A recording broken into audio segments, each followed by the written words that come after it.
漂亮。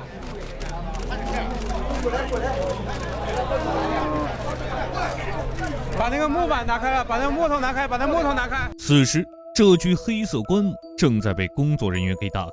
随着棺盖逐渐被打开，现场的气氛开始变得紧张了起来。打开棺盖后，考古人员惊讶地发现，墓主人的头颅竟然消失不见了。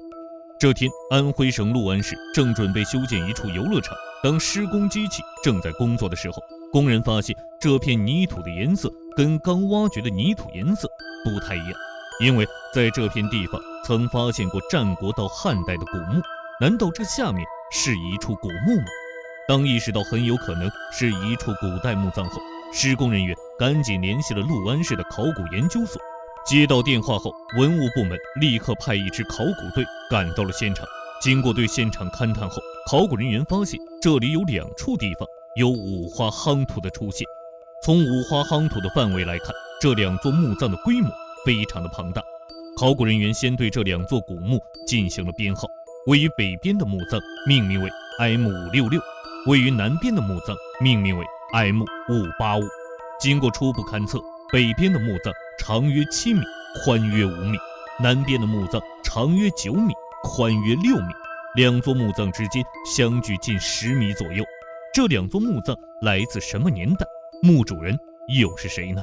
如此近距离的埋葬，是否暗示着2位墓主人之间有什么特殊的关系？经过长达1个月的发掘，考古人员清理到 M566 时，突然触碰到了一个坚硬的东西。当把表面的泥土清理干净后，下面居然是一块巨大的棺椁盖板。此时，清理南边 M585 的考古人员也清理出来了棺椁。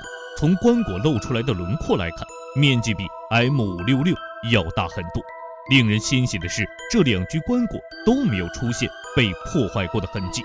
考古人员首先清理了相对较小的 M566 墓葬，这具棺椁长约 3.2 米，宽约 1.6 米。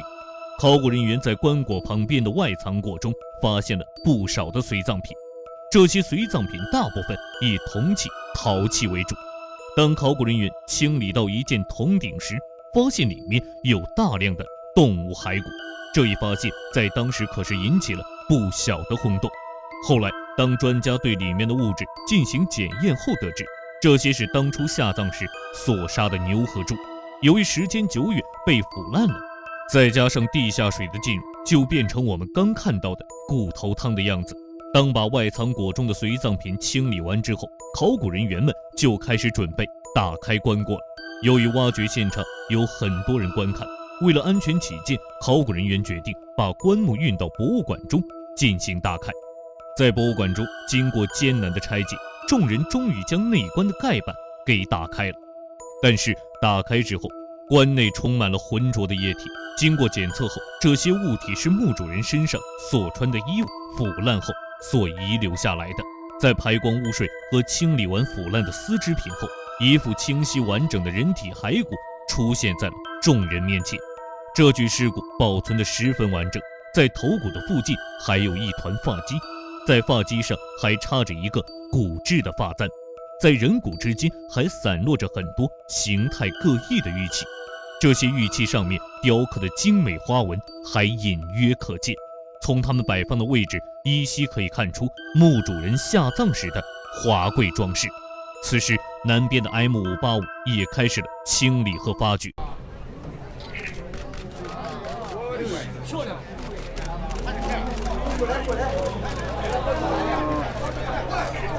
把那个木板拿开了，把那个木头拿开，把那木头拿开。当把最外层盖板打开之后，在第2层椁室里，赫然还摆放着一具黑色的棺材。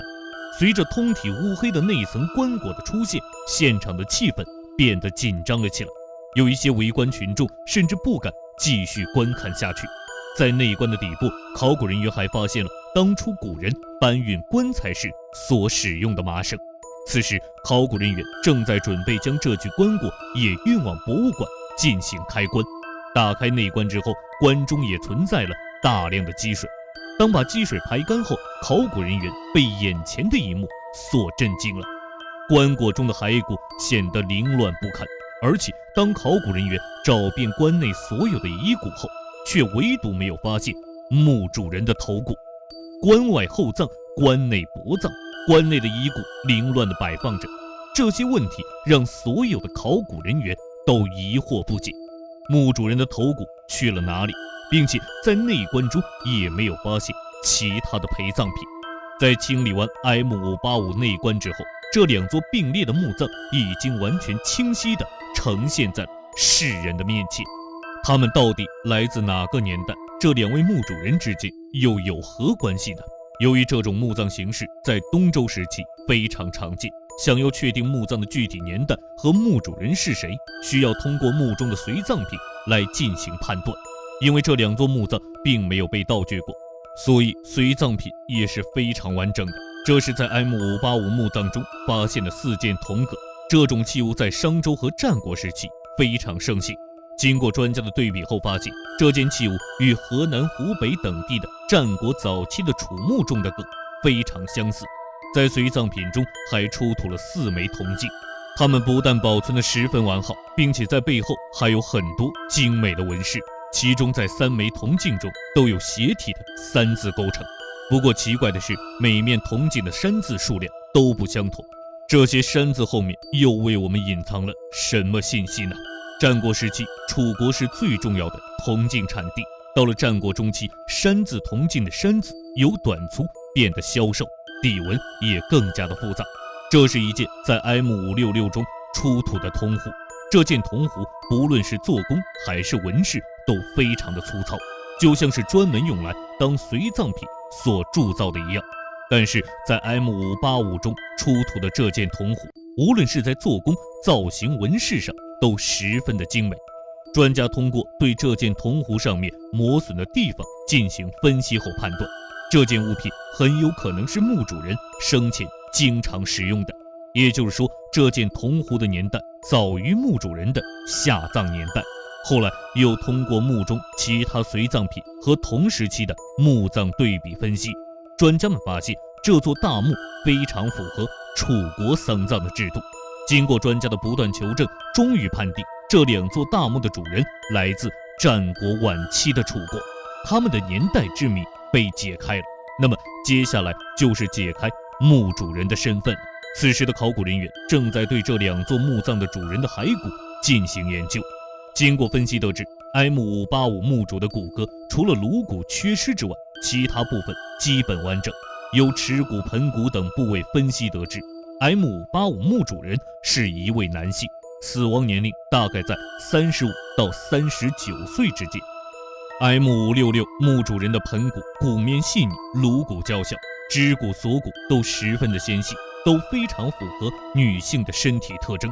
死亡年龄大概在35岁左右。2位墓主人一男一女，墓葬的规格形制都非常的相似。专家们由此推断，这是一座夫妻合葬墓。在墓葬中各有10个仿铜陶鼎。在西周时期，陶鼎是区分贵族等级的重要标志，并且还延续到了丧葬之中。作为陪葬礼器，在种类数量上都有非常严格的规定，天子9鼎，诸侯7鼎，大夫5鼎。由此可以确定他们的身份是大夫阶层。从棺椁的完整性和发掘现场的痕迹来看，这2座墓葬并没有被盗掘过，里面随葬品也保存得十分完整，为我们研究战国晚期江淮地区的风俗葬俗提供了非常宝贵的资料。但是在墓葬完好的情况下，身份高贵的男墓主人的头颅为何却不翼而飞了呢？在男性墓主人的棺椁中还覆盖了一层纺织品，经过清理、拼接、缝补等多重修复，一副历经2000多年的精美丝织品呈现在了我们眼前。在 M585 外藏椁里还发现了一套表面修漆的披甲，一侧的甲片偏大，一侧的甲片偏小，甲片上都有明显的穿孔。整套披甲一共有2900多片。墓中还有数量较多的兵器，不仅有铜戈，还有一个漆木盒状的剑匣，深埋在地下2000多年，里面的青铜宝剑依旧锐利无比，整体的做工十分的精美，足以反映当时楚国顶尖的铸剑工艺。由此可以推断，墓主人是一位驰骋疆场的武将。那么，他武将的身份是否与头颅失踪之谜有关呢？在郑州大学的人骨考古实验室中，专家对墓主的骨骼进行了全面的检测和分析，终于在脊椎上面发现了关键线索。墓主人的脊椎上有5处明显用锐器所致的伤痕，其中3道伤痕较浅，有2处很深。由此可以推断出，墓主人凭空消失的头颅就是被致命的伤痕所砍掉的。在一次作战中，因为受伤被敌人俘虏，最后被敌人斩首，然后拿去邀功领赏，最后只留下了尸身，所以下葬的时候也就没有头颅。随后，专家又对女性墓主人的骸骨进行了检测，发现墓主人身上并没有中毒致命伤的痕迹，唯一合理的解释就是自然死亡。专家分析，墓主人的骨骼之所以发黑，主要一个原因是棺椁内大量积水导致的。后来，专家根据女墓主人的头颅，将她的五官进行了复原，为其恢复了生前的样貌。陆安出土的这座战国双墓，让我们看到了战国中晚期人类的璀璨文明，一件件记录着2000多年前人们生活的文物，让我们了解楚国晚期核心等级贵族墓提供了很好的资料。本期视频到这里就结束了，感谢各位的观看，欢迎大家在评论区或者弹幕中积极讨论，我们下期再见。